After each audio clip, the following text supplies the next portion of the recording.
Y una alegría poder estar delante de todos vosotros y compartir como familia. Seguramente los más veteranos del lugar aquí recordaréis el tiempo de lo que se debe llamar la transición política, finales de la segunda mitad de los 70. Después de la muerte de Franco, pues, un tiempo de transición, llega la democracia, el Parlamento, las elecciones y todo aquello. Y todo aquello que, en principio, era un avance y una mejora en muchos sentidos, pues fue también un tiempo muy convulso. Y especialmente las personas e incluso los partidos que se habían movido en la clandestinidad por aquello de la democracia y demás, y que supuestamente pues habían alcanzado su objetivo, pues lo pasaron mal.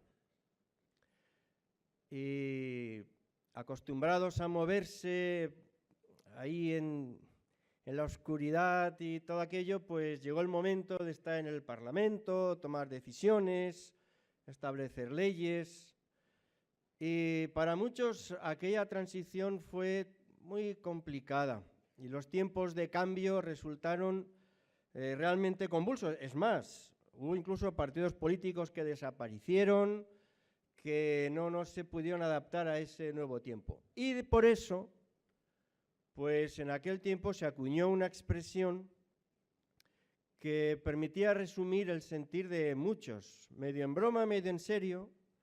Se solía decir aquello de que contra Franco vivíamos mejor.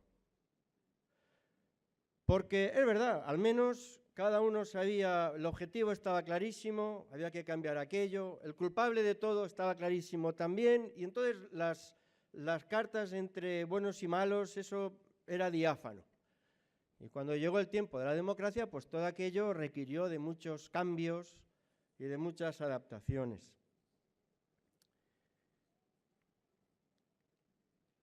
Este año cumplimos como Iglesia, como comunidad, 50 años. Prácticamente todo el tiempo en Canillejas. Y yo pensaba en esa frase, ¿no? Pues antes, en Canillejas, estábamos mejor.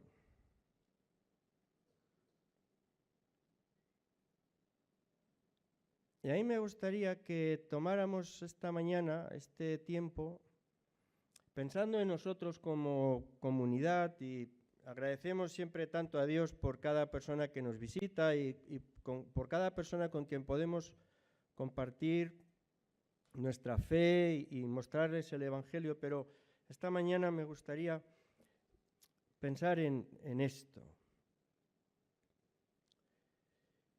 Y en este sentimiento a veces confuso y complejo que traen siempre los cambios. ¿Estamos mejor? O quizás sí, estamos peor. Eso se define pues en base al criterio que utilicemos para hacer el análisis. ¿Y qué criterio vamos a usar? ¿Cómo se mide eso? Y recordaba en el año 2002, no estaba yo entonces en la Iglesia.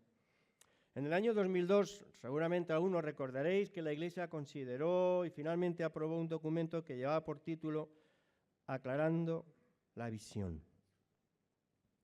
En el intento de definir cuál era el enfoque general de la Iglesia, cómo se veía la Iglesia a sí misma y sobre todo cómo se quería ver a sí misma. Y de ahí nació ese lema que todavía nos preside. ¿Recordáis? Una Iglesia, esto es lo que queremos. ser una iglesia abierta a todos, fuerte en Dios, dinámica para servir, alegre para amar. En el retiro de iglesia de este año hemos estado estudiando las implicaciones de este lema.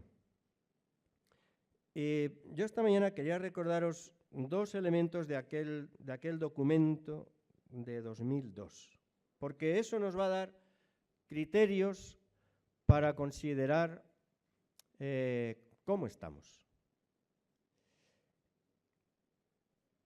Dos elementos. El primero, de hecho, es la introducción que José Pablo Sánchez, entonces el pastor de la Iglesia, escribía. Y a mí me parece tan relevante también hoy. Y ese documento comenzaba así, con esta presentación. Si de verdad amamos al prójimo y queremos comunicarle el mensaje del Evangelio,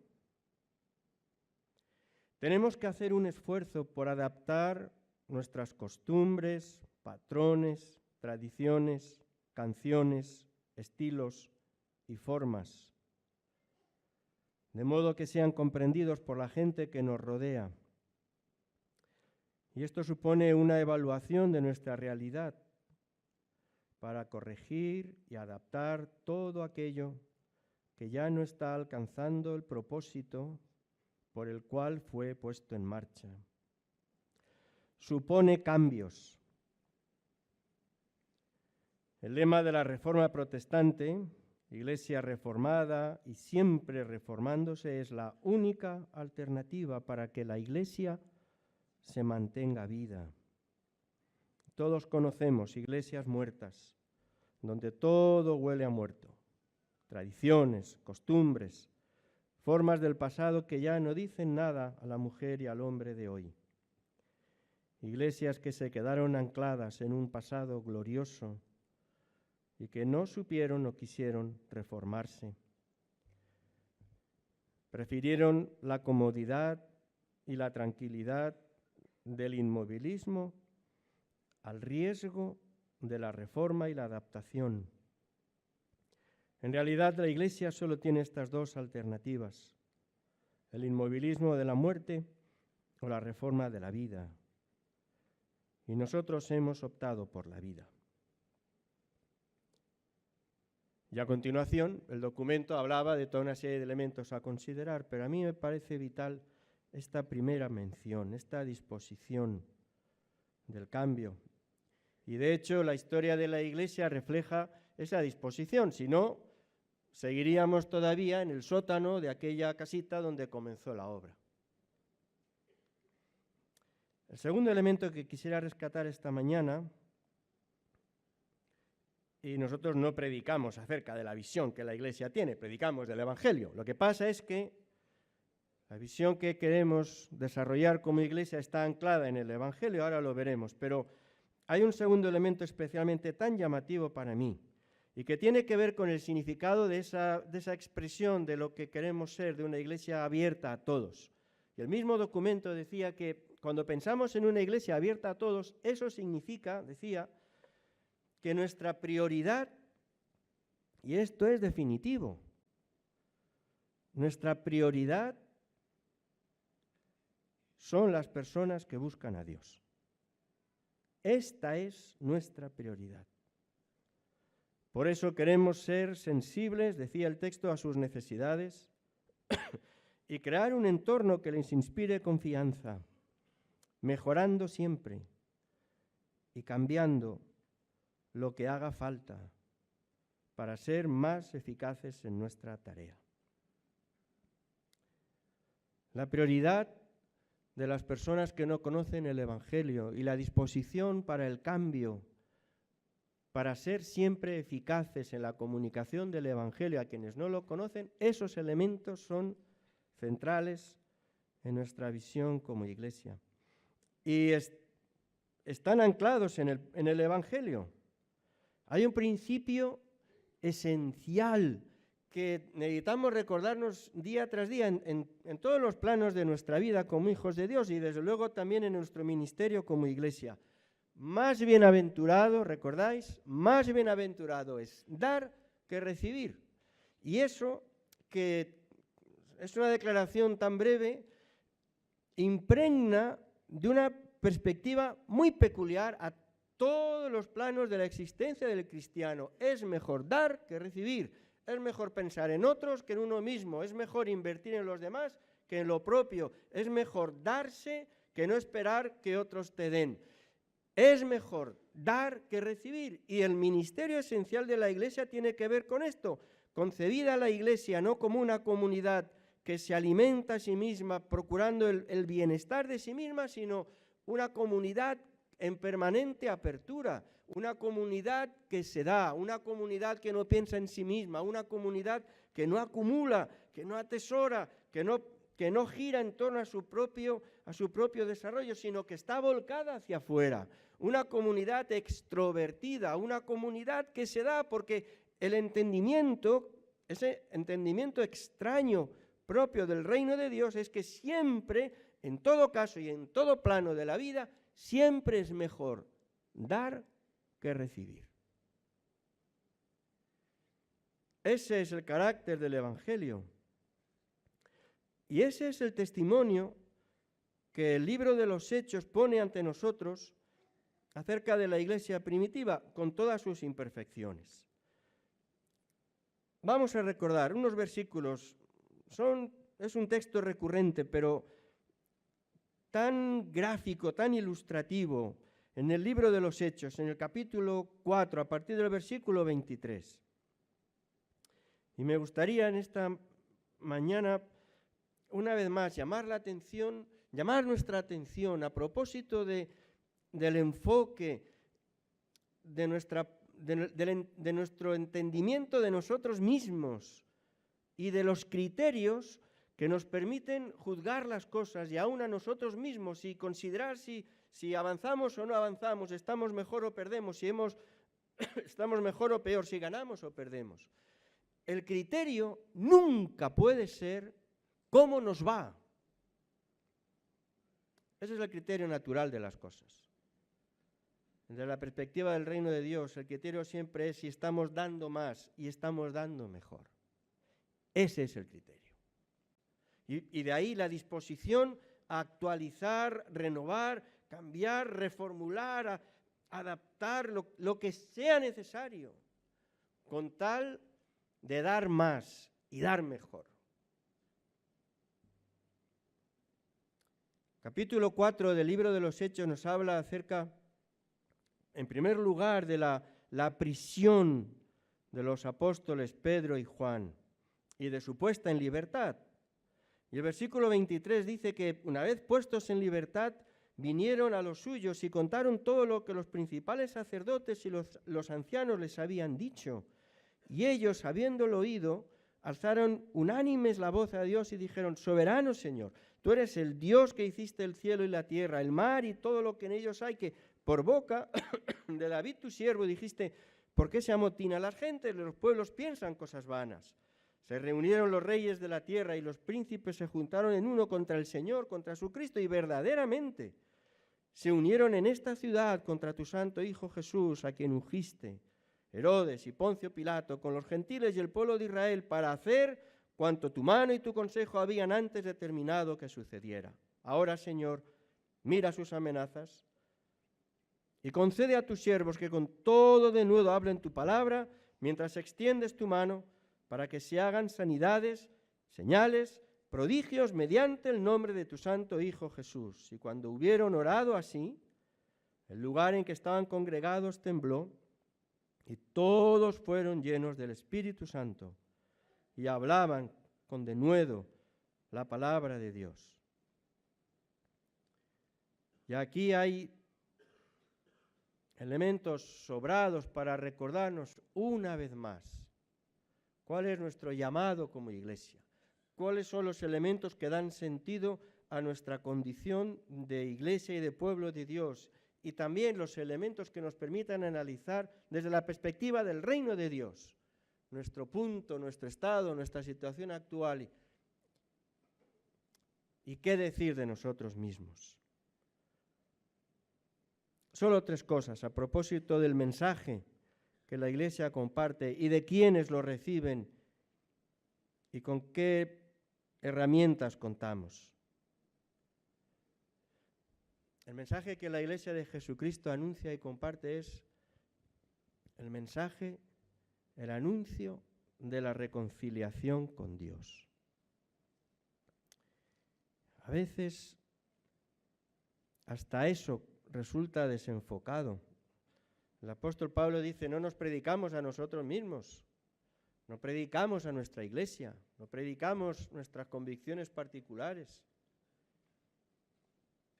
Anunciamos el asombro increíble de que Dios se ha acercado a nosotros y tiene su mano extendida porque quiere reconciliarnos con Él.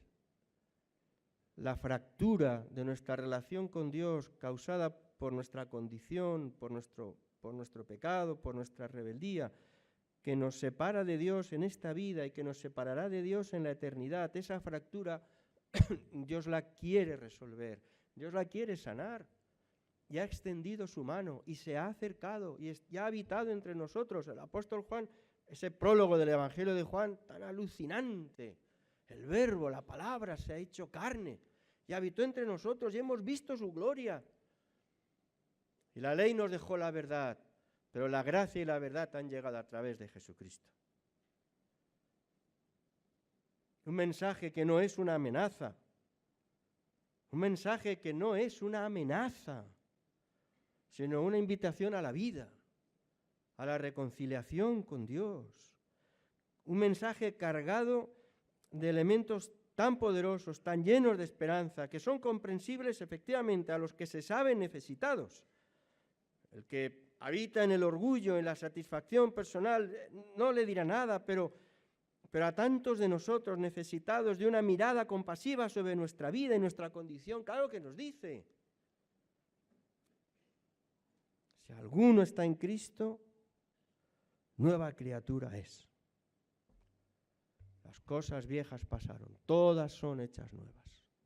No hay declaración más poderosa que esta, no hay declaración cargada de esperanza y de vida como esta. Lo que seas, lo que hayas hecho, lo que pienses de ti mismo, lo que otros piensen de ti, tanto da. Porque si te acercas a Dios en Jesucristo, todo eso queda borrado y hay una vida nueva que comienza para ti, que comienza ahora y se extiende por la eternidad. Y todo esto, dice el apóstol, proviene de Dios. No es invento nuestro, no es creación de las iglesias, no es algo que nace de la sabiduría humana, proviene de Dios, quien nos reconcilió consigo mismo por Cristo. Porque de hecho, la reconciliación ya ha sido firmada. Dios ya ha puesto su firma. Ya está, ya la ha puesto. Falta la tuya. Para que ese convenio, esa reconciliación sea efectiva, falta la tuya también. Pero Él ya la ha hecho. Que nos reconcilió consigo mismo por Cristo. Y nos dio el ministerio de la reconciliación. Así que la palabra que la Iglesia predica es esta invitación a reconciliarse con Dios, porque Dios estaba en Cristo reconciliando consigo al mundo, a todos, no tomándoles en cuenta a los hombres sus pecados. Así que dice el apóstol y dice la Iglesia, somos embajadores en nombre de Cristo. Y como si Dios rogase por medio de nosotros, os rogamos en nombre de Cristo, reconciliaos con Dios. Este es el mensaje. Ha pasado a la historia un sermón famoso que, de hecho, Dios utilizó para bendecir, pero que así expresado, humildísimamente, dada mi condición, pero yo creo que está desenfocado. Un sermón pronunciado en el siglo XVIII, fijaos si tuvo eco, que llega hasta hoy.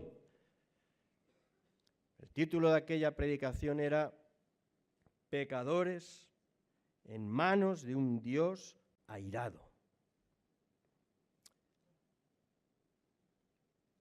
No le falta verdad, pero no es toda la verdad. Ni es la verdad más potente, porque el Evangelio es el anuncio de la entrañable misericordia de Dios, no de la ira. El Evangelio es el anuncio de la entrañable misericordia de Dios. Eso dijo literalmente Zacarías, el padre de Juan el Bautista, cuando en una profecía acerca de Jesús habló de esto. De la entrañable misericordia de Dios. Si recordáis en el Evangelio según San Lucas, al principio, este hombre, a propósito del nacimiento de Juan el Bautista, de su hijo, pues hablando acerca de ese ministerio que tendría, anunciando al Salvador, habla de la entrañable misericordia de nuestro Dios con que nos visitó desde lo alto.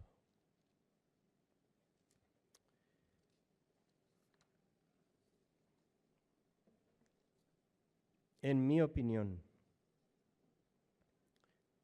los cristianos evangélicos padecemos a veces, dicho en términos sanitarios, padecemos de un déficit severo de misericordia. Y en nuestra predicación y en nuestro trato con las personas que no son creyentes, en lugar de mostrar esa entrañable misericordia con la que Dios nos mira a todos, descalificamos, reprendemos y alejamos, no ya de nosotros, que sería lo de menos, sino del Evangelio que decimos predicar a las personas a las que Dios ama y que tanto le necesitan.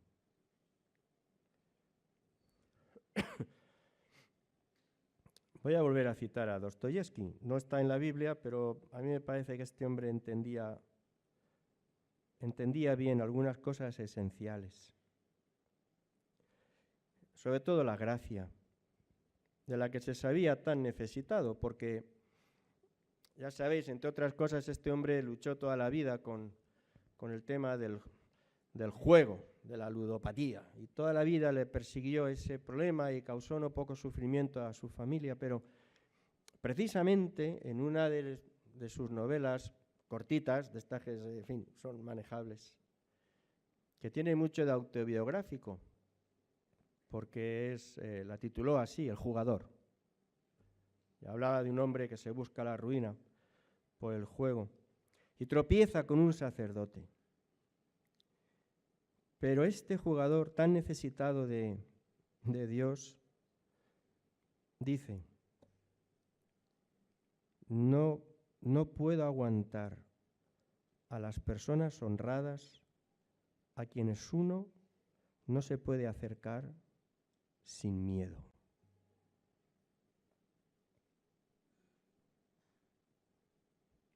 Esto me parece desolador. Me parece el fracaso del testimonio de los cristianos. Cuando la gente que no es creyente, que está cerca de nosotros, reconoce que somos muy buena gente, pero les damos miedo.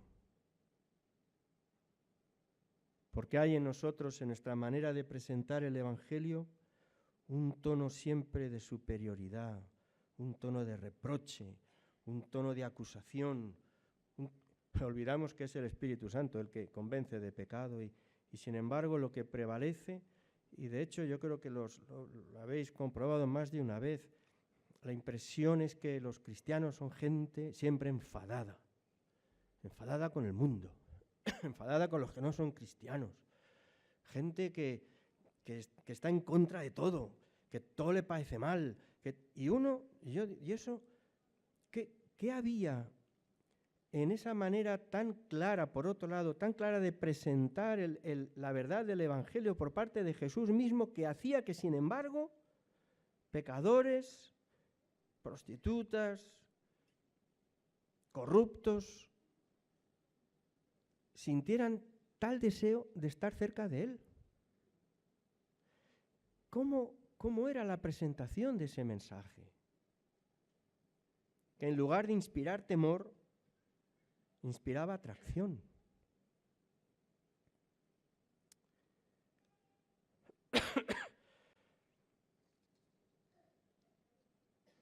El anuncio del Evangelio necesariamente debe llevar impregnado un tono compasivo, porque si no, se descalifica a sí mismo. Porque el Evangelio es el anuncio de la misericordia entrañable de Dios. Y si en nuestro anuncio de la misericordia entrañable de Dios inspiramos miedo, quiere decir no que el mensaje esté equivocado, pero sí que nuestra manera de enfocarlo lo está. Por eso es tan importante considerar no solo qué es lo que predicamos, sino también quiénes son y cómo vemos a las personas a quienes compartimos el Evangelio. No, probablemente luchamos con esto desde siempre. Si recordáis al profeta Jonás, cuando Dios le dijo, ¿ves a esta gente depravada? Pues predícales. Y Jonás dice, no lo voy a hacer, porque yo sé, ¿recordáis el texto? Yo sé que tú eres un Dios misericordioso. Es que tú eres misericordioso, y lo señalaba casi como un defecto. Así que si yo les predico y ellos se arrepienten, tú les vas a perdonar. Y no se lo merecen, no quiero eso de ninguna manera. Así que recordáis, salió huyendo al otro rincón del planeta. Sin embargo, seguramente recordáis también la experiencia de Jeremías, dirigiéndose a los cautivos en Babilonia, la encarnación de todos los males y de todos los pecados y de toda la suciedad. Babilonia, que les había arrasado como nación y los había llevado en servidumbre y esclavitud. Y Jeremías les dice de parte del Señor, procurad la paz de esa ciudad a la que yo os hice transportar y rogar por ella, orad por ellos. Y uno dice, ¿cómo es posible? Dos hombres de Dios, Jonás y Jeremías, y uno diciendo, no, de ninguna manera, porque Dios es demasiado misericordioso. Ese era el reproche de Jonás. Dios es demasiado compasivo. Así no vamos a ningún sitio. Y Jeremías, sin embargo, lo entendió. Orad por aquella ciudad, procurad su bien. Cuando leemos en los evangelios la manera en que Jesús miraba a la gente, ¿recordáis? Al ver las multitudes tuvo compasión de ellas, porque estaban desamparadas y dispersas como ovejas que no tienen pastor. Compasión. La compasión es la manifestación de la misericordia. La misericordia se expresa como perdón y se expresa como compasión. Y cuando llegó cerca de Jerusalén, ¿recordáis? Dice que al verla lloró sobre ella diciendo, oh, si al menos en este día conocieses lo que es para tu paz. Entre lágrimas. No con un sentido condenatorio, de reproche, de indignación, sino entre lágrimas. Jesús, al ver la ciudad, al ver aquella gente, lloró. Si al menos hoy atendieras esta palabra. Pero en el texto que hemos leído, el capítulo 4 del libro de los Hechos, encontramos este mismo espíritu. Los versículos anteriores muestran a Pedro, ya lo sabéis, después de Pentecostés, predicando y predicando después en el templo, pero predicando arrepentimiento y salvación, y predicándolo a las mismas personas que apenas poco antes habían llevado a la cruz a su Señor. ¿Y veis esto?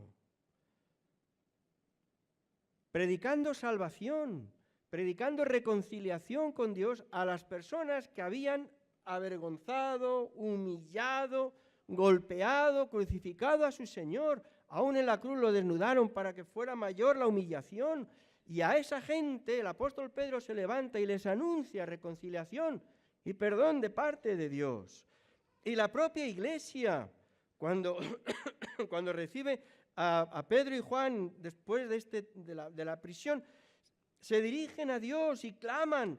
Y lo que claman es más capacidad, más denuedo, más empeño, más convicción en anunciar este mismo mensaje de reconciliación y de perdón de Dios en Jesucristo para con esta gente que les está amenazando.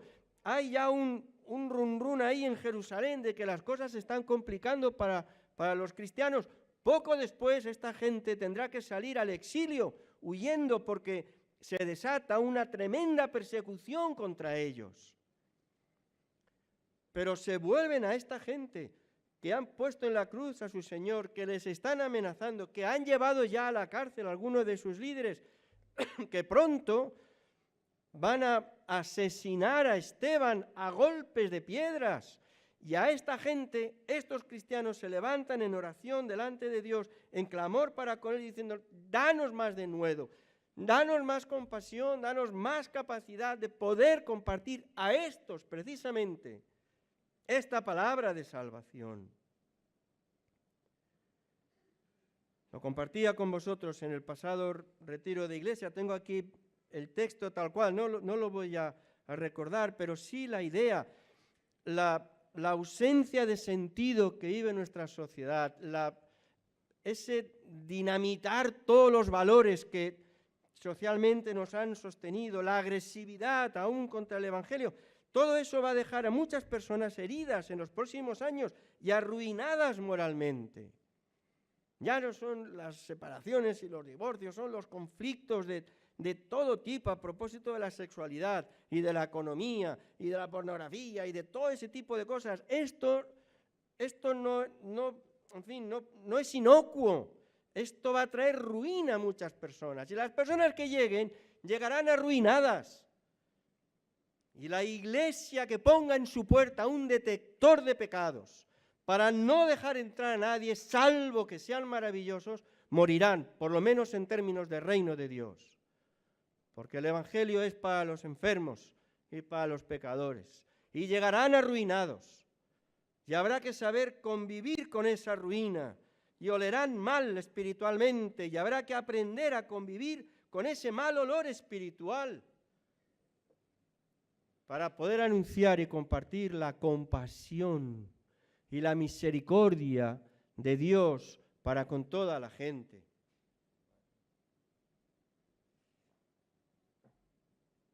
Bueno, voy a ver por lo menos, para ser agradecidos.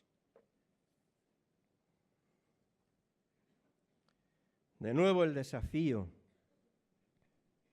Vivimos un tiempo de trazo grueso. Las cosas son blancas y negras, no más. Y los cristianos, blanco total. Y el que aparezca con algún tipo de mancha no tiene lugar entre nosotros. Quizás sea evangélico, confesionalmente evangélico. Desde luego, esto no es propio del reino de Dios. Cada vez que se plantean estas cosas hay una reivindicación exaltada, a veces violenta, agresiva, de la verdad. La verdad sin amor no es la verdad del Evangelio. La verdad sin compasión será la verdad del código legal, pero no es la verdad del reino de Dios. Así que tendremos que aprender a afirmar con claridad nuestras convicciones, afirmarlas claramente, pero con la misma firmeza y con el mismo empeño, afirmarnos en un ejercicio práctico, concreto, cotidiano, de compasión, de misericordia, de acogida de tantas vidas trituradas por causa de sus propios errores, pero trituradas.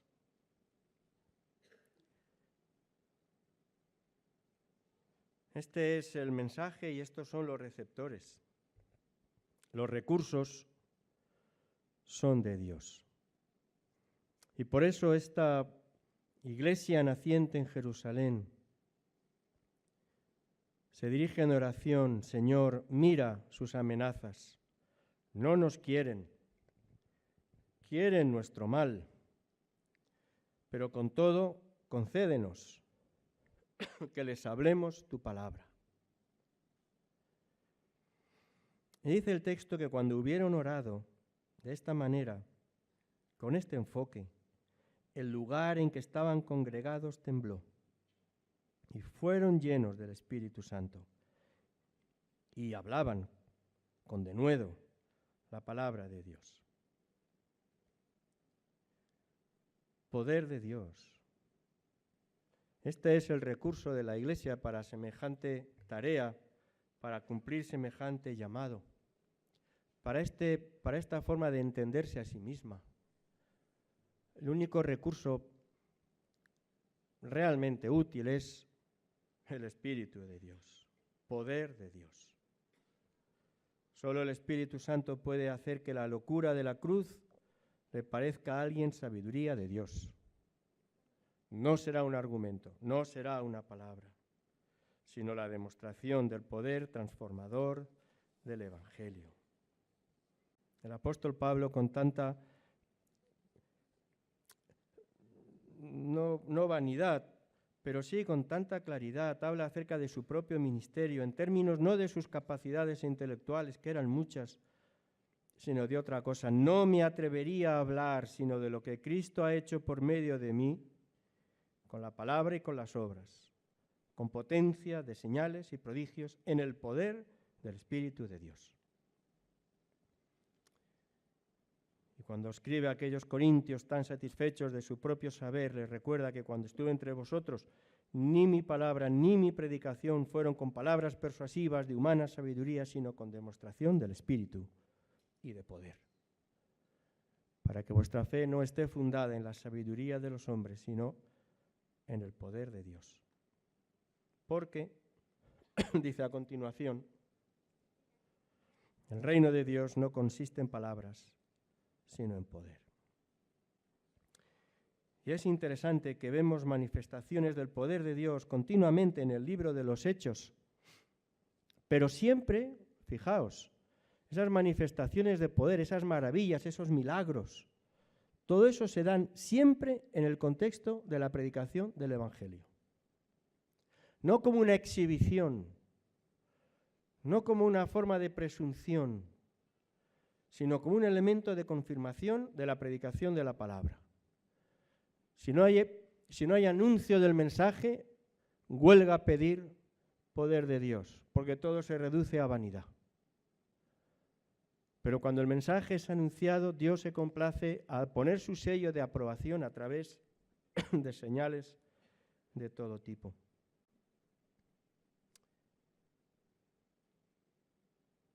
¿Qué tiene esto que ver con todo lo que decía al principio? Pues yo creo que tiene bastante que ver. Porque si el modo en que el criterio que utilizamos para evaluar si estamos ahora mejor o peor que antes en Canillejas es cualquier criterio, pues la conclusión será cualquiera también. Pero el criterio definitivo a la luz del reino de Dios es este: el llamado de la Iglesia a ser instrumento de Dios para anunciar mensaje de reconciliación con Dios. No es nuestro bienestar, no es nuestra comodidad, no son nuestras costumbres, no es nuestra tradición, no es nada de eso. Y si yo callara al respecto sería cómplice con un error que nos desenfocaría lamentablemente de la misión a la que Dios nos ha llamado. El criterio con el que tenemos que considerar no somos nosotros, son los otros. El criterio con el que evaluamos no es cómo me va a mí, sino cómo puede irle a que está afuera. El criterio para analizar nuestra realidad no pasa por nosotros mismos, pasa por el cumplimiento del llamado recibido de Dios. Como decía ese texto en el 2002, efectivamente, cuando una iglesia se vuelve perezosa y olvida que su prioridad, que su razón de ser no es ella ni sus miembros, sino justo los que no pertenecen a ella y están fuera. Cuando una iglesia olvida eso, entonces se vuelve perezosa. Y como se menciona en ese texto, se convierte en un museo. En un museo primero, en un mausoleo después. Nosotros no somos así, no queremos ser así. Y para mí cobra tantísimo valor. ¿Recordáis? Lo tengo anotado porque fue en el 4 de febrero de este año que yo compartía una visión, no vamos a darle así un tono muy fuera de lugar, pero una visión clara acerca del futuro de nuestra iglesia.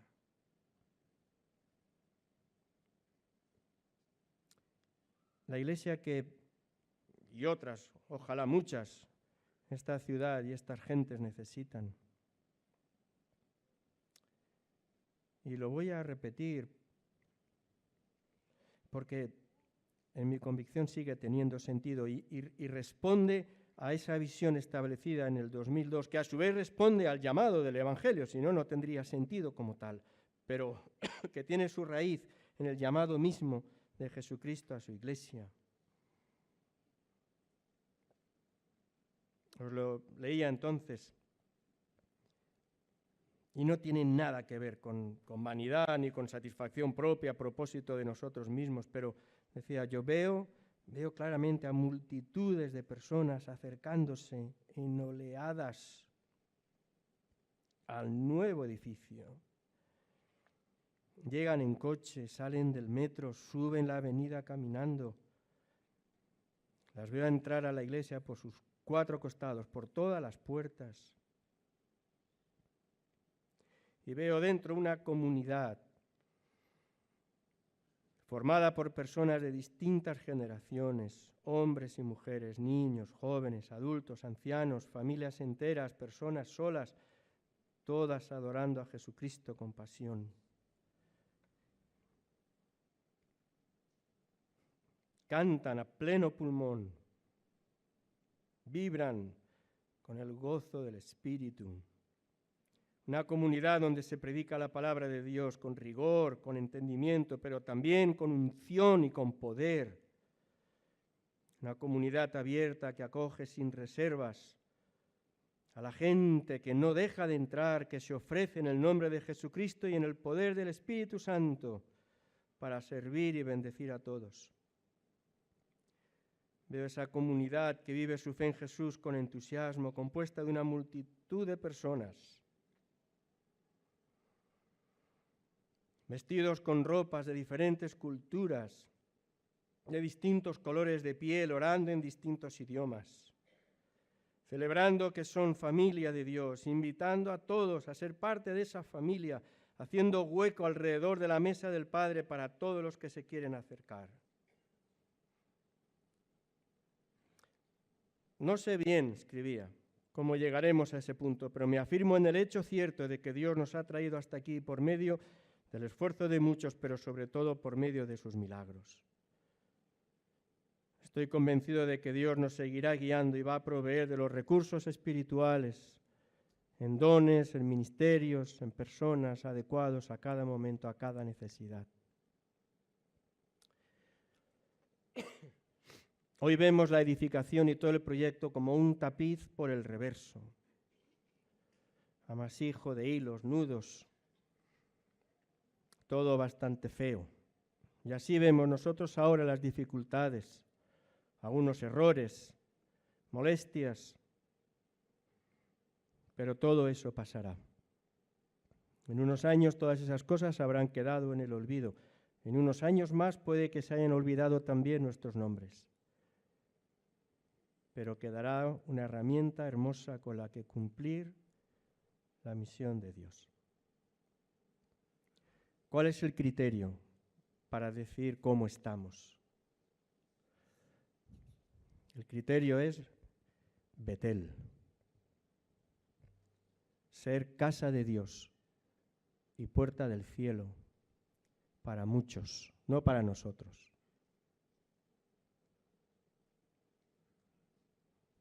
Ser Betel, un lugar en el que la gente pueda encontrar la presencia de Dios, en el que las personas que no han experimentado el amor, el poder y el perdón y la gracia de Dios puedan experimentarla desde el momento que entran por la puerta, sin sentirse acusados, rechazados, sino aceptados y acogidos con la misma misericordia con la que Dios nos acogió y nos acoge a nosotros también. Ese es el criterio. Y si en eso podemos avanzar, eso quiere decir que estamos bien, que mejoramos adecuadamente. Otros lo hicieron. Se olvidaron de sí mismos y de su propio bienestar, de su propio gusto y de su propia conveniencia. Y lo hicieron para darnos a conocer la verdad del amor de Dios. Y estamos aquí gracias a tantas personas que se molestaron por nosotros. Y mi anhelo, y de verdad mi convicción también, no es una forma de hablar, mi convicción, con aciertos y con errores de todo tipo, pero mi convicción es que como una comunidad que somos, vamos a seguir y vamos a avanzar y vamos a aprender y vamos a crecer en el desarrollo de esta misión, en la que hay sitio para todos. El Señor viene porque esto es lo que quiere. Y la cosa es que también cada uno de nosotros podamos venir y participar. Este es el criterio. Este es el criterio que cuenta. Ser bendición para otros y anunciar la reconciliación que hay en Jesucristo. El Señor nos ayude. Lo va a hacer. Y vamos a gozarnos viendo lo que Dios hará a través de una herramienta, por lo demás, tan frágil como somos nosotros. Amén. Adelante. Señor os bendiga.